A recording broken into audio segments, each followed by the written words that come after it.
Seorang anak laki-laki usianya 5 tahun tiba-tiba saja demam. Awalnya orang tuanya mengira kalau itu demam biasa. Tapi beberapa hari kemudian di mata kirinya ada gejala lain. Matanya mulai merah dan tampak iritasi. Ketika pemeriksaan total dilakukan, mata anak umur 5 tahun itu ternyata bukan kena iritasi biasa. Mata anak umur 5 tahun itu diduga meleleh dan ada lubang besar di bagian matanya. Kasus ini wajib ditonton bagi mereka yang punya anak.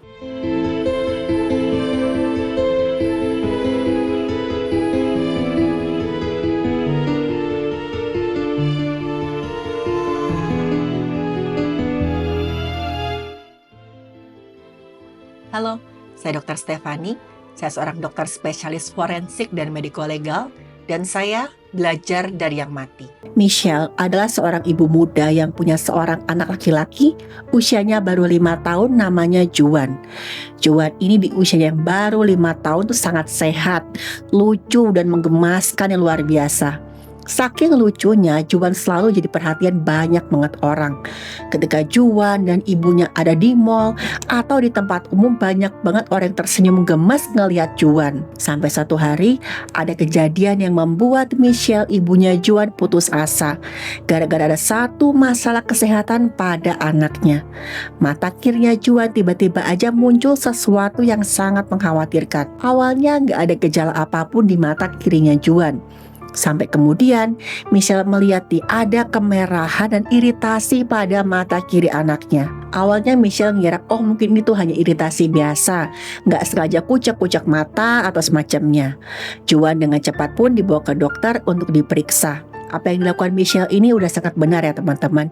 Ini pelajaran yang penting buat teman-teman yang sudah punya anak. Kalau melihat ada suatu gejala pada kesehatan anak, langsung bawa untuk periksa ke dokter agar cepat mudah diatasi. Ketika dilakukan pemeriksaan pada mata kirinya Juan, dokter pun meresepkan obat tetes antibiotik. Ketika diberi obat tetes, mata kirinya Juan itu mulai membaik. Awalnya Michelle lega dan sepertinya masalah ini bisa terselesaikan. Tapi ternyata enggak seperti itu. 2 hari kemudian mata kirinya Juan malah memburuk jauh dari sebelumnya. Bahkan nih, Michelle melihat seperti ada sesuatu yang aneh tumbuh dalam bola matanya Juan. Tetes antibiotik yang sebelumnya digunakan tuh kayak nggak mempan sama sekali. Seperti anak umur 5 tahun pada umumnya, Juan pun hanya bisa menangis karena kondisi yang sangat nggak nyaman pada matanya. Kasihan banget ya Juan ya. Kondisi Juan pun semakin memburuk. Matanya mulai tampak bengkak dan penglihatan Juan mulai terganggu. Lalu Michelle sebagai seorang ibu pun merasa ada yang gak beres pada kesehatan anaknya. Dan hal itu adalah hal besar yang gak bisa disepelekan sama sekali. Ini udah jelas bukan sakit mata biasa. Ini adalah penyakit yang bisa memperburuk kondisi kesehatan Juan kalau gak segera ditangani. Michelle pun semakin panik dengan kondisinya Juan. Tapi anehnya, tiba-tiba aja Juan gak lagi menangis. Juan seperti gak merasakan apa-apa lagi pada mata kirinya. Bukan berarti ini sembuh ya teman-teman. Tapi suatu hari Michelle pernah melihat kalau Juan memasukkan jarinya ke mata kirinya tanpa berkedip sama sekali. Dari sinilah kondisi gawat mulai kelihatan. Apa yang dilakukan sama Juan ketika memasukkan jari ke mata kirinya, itu adalah salah satu tanda kalau saraf matanya sudah mulai mati rasa. Dengan kondisi seperti itu udah pasti Michelle cepat bawa Juan ke rumah sakit untuk dilakukan pemeriksaan. Sampai di rumah sakit, dokter yang memeriksa langsung merujuk Juan untuk ditangani dokter spesialis mata atau biasa disebut dengan oftalmologi. Oftalmologi adalah spesialisasi kedokteran yang berfokus pada diagnosis, perawatan dan pencegahan penyakit serta kondisi pada mata. Kalau ada teman-teman yang mengidap diabetes, saya anjurkan kunjungi dokter spesialis ini jika pandangan teman-teman mulai terganggu. Apa yang terjadi pada kasus ini udah jelas, membutuhkan dokter spesialis mata supaya jelas apa yang sebenarnya terjadi pada matanya Juan. Michelle, Juan dan tim dokter pun berpacu dengan waktu. Dan ketika diketahui apa yang diderita oleh Juan, hasilnya di luar dugaan sama sekali. Juan terkena virus herpes pada kornea mata kirinya. Fakta ini terungkap ketika dokter oftalmologi melakukan serangkaian pemeriksaan darurat pada mata kirinya Juan. Dan Michelle sangat shock. Dia nggak percaya apa yang dialami oleh anak laki-laki kesayangannya. Michelle hanya bisa diam ketika mendengarkan penjelasan dari dokter. Dokter bilang bahwa ada luka demam atau biasa disebut dengan bahasa kedokteran seperti fever blister yang tumbuh pada kornea mata kirinya Juan. Herpes yang ada di mata. Herpes yang menyebabkan kulit melepuh itu ada pada kornea mata anak laki-lakinya Michelle. Dan Michelle mengaku dia nggak pernah nyangka akan menghadapi hal yang sebegitu mengerikannya. Bayangin aja, virus herpes tumbuh di kornea mata anak umur 5 tahun. Ini adalah hal yang menurut yang nggak masuk akal dan tentu aja buat Michelle sangat-sangat terpukul. Tapi Michelle nggak patah semangat. Dia memang sedih, tapi tujuannya saat itu adalah menyembuhkan kesehatan anaknya. Herpes yang diderita oleh Juan adalah herpes simplex virus tipe 1 atau HSV1. Dalam hal medis, kondisi ini dikenal sebagai herpes keratitis. Bagi dokter oftalmologi yang menemukan virus ini pun, itu menjadi temuan yang sangat mengagetkan. Meskipun herpes keratitis juga bisa terjadi pada siapapun, bahkan anak umur 5 tahun sekalipun. Tapi sangat jarang seorang anak umurnya baru 5 tahun mendapat infeksi herpes pada bagian kornea mata. Kasus ini tentu aja unik dan dapat menjadi pengetahuan baru bagi ilmu kedokteran. Saya akan jelaskan bagaimana herpes dapat terjadi, supaya teman-teman bisa belajar untuk melakukan pencegahan terhadap virus ini. Karena ingat, mencegah lebih baik daripada mengobati. Jadi begini, cara virus herpes tipe 1 bekerja. Virus ini biasanya berdiam pada saraf dan menyebabkan luka melepuh di bibir atau mulut penderitanya. Penularannya bisa terjadi karena kontak langsung. Dalam kasus ini entah sadar atau enggak, Juan telah atau pernah melakukan kontak langsung dengan seorang yang sedang herpes. Yang terjadi setelahnya adalah virus tersebut berpindah ke dalam tubuhnya Juan. Kayak penjahat yang gak kelihatan, virus itu menyebar tanpa diketahui kapan dan di mana. Nah, salahnya virus herpes ini muncul di kornea matanya Juan dan dalam waktu singkat berkembang biak hingga menyebabkan peradangan hebat dan kerusakan jaringan kornea. Lalu apa yang dilakukan oleh tim dokter untuk mengatasi masalah ini? Udah pasti masalah ini harus diselesaikan dengan cepat supaya enggak semakin mengancam nyawa dan kesehatan matanya Juan. Juan diberikan obat khusus untuk melawan virus herpes yang ada di matanya. Mata Juan bahkan sampai berubah warna jadi kehijauan karena obat tetes khusus yang digunakan untuk mengobati matanya. Tujuan penggunaan obat ini untuk memberi tanda warna pada bagian kornea mata Juan yang terinfeksi. Bagian yang terinfeksi itu udah jelas dapat diketahui bagian mana aja virus herpes tumbuh di matanya Juan. Dokter yang menangani kemudian melihat bahwa kerusakan pada mata Juan tetap berlangsung, masih terus mengalami kerusakan yang baru. Virus herpes sudah merusak kornea mata sedikit demi sedikit. Kornea matanya Juan sudah mengalami yang namanya ulserasi. Ulserasi adalah luka terbuka pada kornea, lapisan bening di depan mata yang disebabkan oleh infeksi bakteri, virus, atau jamur. Kondisi ini adalah darurat medis yang beresiko menyebabkan kebutaan permanen. Dan sedihnya teman-teman, pada kornea matanya Juan itu sudah mengalami ulserasi. Ada luka terbuka dengan lebar 4 mm. Mata mungilnya Juan mulai kehilangan cairan pelumas alaminya.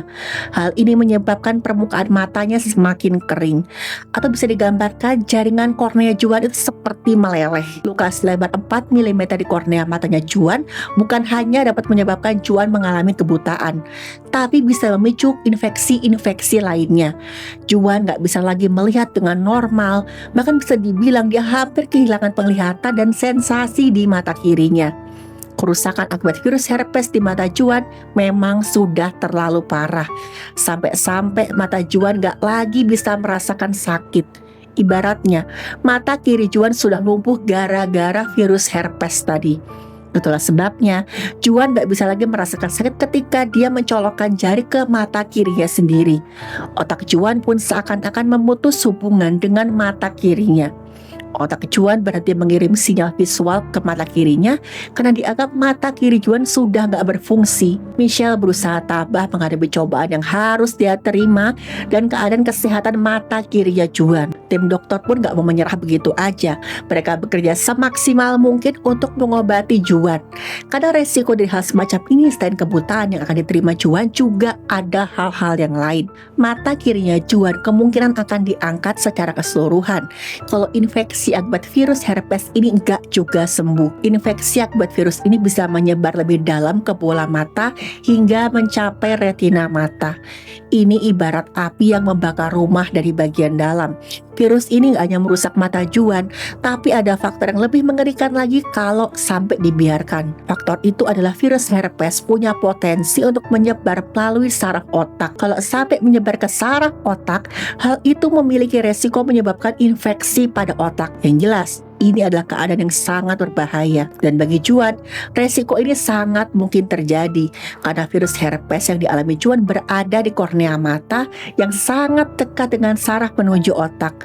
Bukan cuma mata dan penglihatan Juan aja yang menjadi masalah, tapi nyawa Juan juga menjadi taruhan. Dan Michelle sebagai orang tua tuh rela melakukan apa aja, mengorbankan apa aja demi menyelamatkan nyawa dan juga matanya Juan. Perawatan intensif pada Juan pun dilakukan, mulai dari obat antivirus dosis tinggi yang diberikan untuk menghambat virus herpes di kornea matanya, sampai obat tetes dan salep khusus untuk mengobati luka di mata dan mencegah infeksi lainnya. Selama berbulan-bulan proses ini buat Michelle dan Juan bolak-balik ke rumah sakit untuk menjalankan prosedur medis. Bahkan nih, Juan harus menjalani 2 operasi pembedahan dan pemeriksaan intensif pada jaringan mata dan konsultasi dengan beberapa dokter spesialis.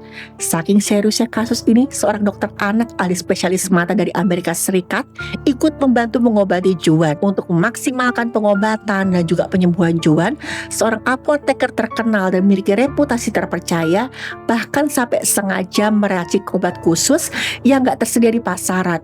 Semuanya demi menyelamatkan Juan. Biaya yang dikeluarkan ini tentu aja sangat besar, bahkan hampir mencapai miliaran rupiah. Tapi demi anaknya, Michelle sudah siap dengan ikhlas untuk membiayai semuanya. Nah, sekarang pertanyaannya, kok bisa Juan terkena virus herpes? Selain melakukan pengecekan pada Juan, tim dokter juga melakukan pengecekan pada Michelle dan suaminya. Juga pengecekan pada orang-orang dekat dengan Juan. Tapi hasilnya nihil. Gak ada satupun dari mereka yang pernah terkena virus herpes atau sedang terkena herpes. Michelle dan orang-orang dekat dengan Juan pun mulai mengingat-ingat nih. Tapi gak juga ditemukan penyebabnya dari orang terdekat. Terus bagaimana Juan bisa terkena virus herpes yang saat ini dia derita? Dan inilah yang penting buat teman-teman ketahui. Setelah mengingat kejadian sebelum gejala awal dialami Juan, Michelle pun pernah beberapa kali membawa Juan pergi jalan-jalan. Waktu itu memang ada beberapa orang yang menyapa Juan dengan baik, bahkan mengajaknya untuk salaman dan berdekatan dengan Juan. Beberapa orang bahkan menggendong Juan dan memegang pipinya. Dan kemungkinannya saat itu ada beberapa orang yang mencium Juan. Ciuman itulah yang menyebabkan Juan tertular virus herpes. Hal ini bisa menjadi pelajaran buat kita semua teman-teman. Jangan sembarangan memegang atau memberikan sentuhan sayang sebelum kita pastikan diri kita terhindar dari kuman, bakteri, atau virus. Begitu juga sebaliknya, kalau ada orang lain yang nggak kita kenal mencoba memegang atau berikan sentuhan kepada anak kita, lebih baik kita menolaknya dengan halus dan sopan. Nah, sekarang bagaimana keadaannya Juan? Setelah berbulan-bulan menjalani perawatan dan pengobatan, Juan menjalani operasi berikutnya. Juan pun menjalani operasi transplantasi saraf atau cangkok organ yang diambil dari saraf sehat di kakinya Juan dan disambungkan ke mata kirinya. Proses penyembuhan kembali dilakukan. Nah, hasilnya adalah untuk sementara mata Juan bisa terselamatkan. Tapi hal ini nggak membuat semuanya selesai. Juan masih diharapkan bisa mendapatkan kornea baru untuk mata kanannya dari transplantasi kornea. Juan dan keluarganya saat ini bisa sedikit tenang, dan saya harap Juan dapat pulih dengan pengobatan dan perawatan intensif berikutnya. Teman-teman, kasus Juan ini adalah kasus yang penting. Saya harap gak ada lagi anak-anak ataupun orang dewasa yang sampai mengalami kasus yang serupa. Untuk menutup video ini, saya ajak teman-teman mendoakan Juan dan juga keluarganya. Semoga Juan cepat sembuh dan bisa bergembira lagi. Doa saya juga untuk anak-anak dan korban-korban yang sedang mengalami bencana di Sumatera dan bagian Indonesia lainnya. Saya harap Tuhan mendengarkan doa-doa kita dan memulihkan semuanya menjadi kebahagiaan. Amin.